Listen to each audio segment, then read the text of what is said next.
कि अब आईडीएफ की स्ट्राइक में 16 लोगों की जान चली गई जबकि 12 घायल हैं। हिजबुल्लाह के ठिकानों पर 15 एयर स्ट्राइक को लेकर खबर है। इस बमबारी में हिजबुल्लाह का ट्रक ध्वस्त हो गया। इस धमाके के बाद आग का गोला बन गया ये ट्रक।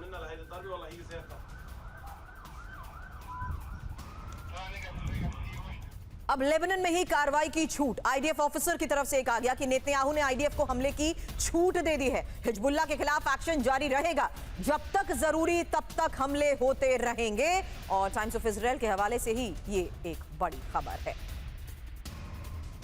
लेकिन दक्षिण लेबनान में आर पार की इस जंग का मतलब क्या है, एक्सपर्ट से सवाल करें उससे पहले एक और तस्वीर। अली अल ताहिर पर्वत पर कब्जे की ये कोशिश। आईडीएफ के ग्राउंड ऑपरेशन का हिजबुल्लाह ने जवाब दिया है। हिजबुल्लाह के हमले में आईडीएफ के 5 सैनिक भी मारे जाने का दावा किया गया है। आईडीएफ और हिजबुल्लाह में आमने सामने की ये जंग है। वहीं लेबनान के नबाहती पर इजरायली एयर स्ट्राइक को लेकर खबर है, जहां बॉर्डर से 7 मील लेबनान में घुसकर यह बमबारी हुई है। नबाहती को इजरायल ने घोषित किया है कॉम्बैट जोन। आने वाले दिनों में भी जारी रहेंगे हमले। तो बॉर्डर से 7 मील लेबनान में घुसकर बमबारी और लेबनान में लगातार हो रही स्ट्राइक के बीच हमलों की खुली छूट को लेकर खबर, और साथ ही दावा यह आईडीएफ की तरफ से कि आने वाले दिनों में भी हमले और होंगे।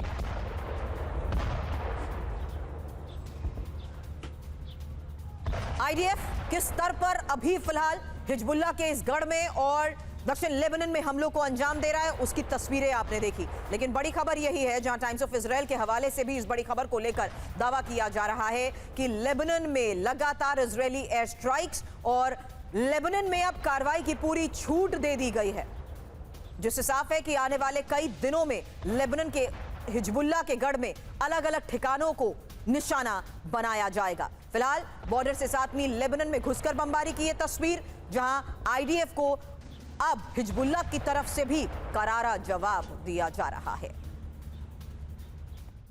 अब हिजबुल्लाह की हिमाकतों का ही जवाब देंगे। आईडीएफ ने साफ कर दिया कि हिजबुल्लाह पर एयर स्ट्राइक जारी रहेगी। हवाई हमलों से दक्षिण लेबनान में तबाही। अल निमरी ये कस्बे में भीषण बमबारी। हमलों के बाद इलाके में भारी नुकसान। इजरायल के चैनल 12 के हवाले से ये एक और बड़ी खबर। तो आईडीएफ की इस एयर स्ट्राइक का नतीजा क्या होगा, क्योंकि हिजबुल्लाह और दक्षिण लेबनान में जिस तरीके से हमलों को अंजाम दिया गया, संकट में है क्या ट्रंप की डील? आईडीएफ को हमले की छूट का मतलब क्या है? लेबनान में मच रहे सर्वनाश का मतलब क्या है? करूं सवाल उससे पहले, हिजबुल्लाह का सबसे मजबूत गढ़ ध्वस्त हो चुका है। हिजबुल्लाह के 50 लड़ाके मारे गए हैं। कई मोर्चों पर आमने सामने की इस जंग को लेकर खबर है। आईडीएफ को दक्षिण लेबनान में हमले की छूट मिल चुकी है और लाखों लोग स्कूल और शेल्टर्स में शिफ्ट हो चुके हैं, जबकि 12 लाख से ज्यादा लोग विस्थापित और 3 लाख से ज्यादा लोग बॉर्डर पार सीरिया गए हैं। यही रिपोर्ट में दावा किया जा रहा है। अब माथुर सर, सबसे पहला सवाल आपसे, इस इंटेंसिटी के साथ आईडीएफ की स्ट्राइक का नतीजा क्या निकल सकता है, बातचीत को देखते हुए और दक्षिण लेबनान के हालात को देखते हुए? जयंत सुरभि, देखिए ये हमेशा से होना था, इस बात का गुमान हमेशा से रहा था। देखिए, जब भी कोई बातचीत होती है तो उसमें तमाम स्टेक होल्डर्स का बातचीत में शामिल होना आवश्यक होता है। आपने एक स्टेक होल्डर को, जो कि इजराइल मेरे हिसाब से शायद सबसे महत्वपूर्ण स्टेक होल्डर था, वो बातचीत के दौरान कहीं भी कभी भी किसी भी कैनवस में उभर करके नहीं आया। और यही वजह रही कि जो इजरायली लोग हैं, आपने अभी थोड़ी देर पहले बताया कि किस प्रकार से प्रदर्शन हो रहे हैं इजराइल में, इजरायली लोगों को भी ये लगा, इजराइल के राष्ट्रपति और प्रधानमंत्री को भी ये लगा कि जो उनके कंसर्न से शायद कहीं ना कहीं उनको अनदेखा किया गया है। इस वजह से उन्होंने, ये निश्चित है कि वो जब तक अपने उद्देश्यों को हासिल सुरभि नहीं करेंगे, वो लोग रुकने वाले नहीं हैं।